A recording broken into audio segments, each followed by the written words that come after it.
Bismillahirrahmanirrahim. Assalamualaikum warahmatullahi wabarakatuh.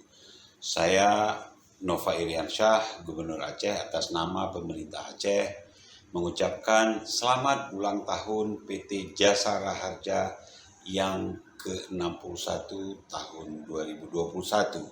Semoga di usia ke-61 tahun ini PT Jasara Harja bisa terus meningkatkan kinerja dan pelayanannya, terutama dalam memberikan perlindungan dasar terhadap risiko kecelakaan bagi masyarakat pengguna jalan dan transportasi umum di seluruh wilayah Indonesia, yaitu berupa asuransi kecelakaan. Teruslah berinovasi dan bertransformasi menjadi perusahaan yang terdepan dalam pelayanan kepada masyarakat. Dirgahayu PT Jasara Harja hadir melindungi Indonesia. Wassalamualaikum warahmatullahi wabarakatuh.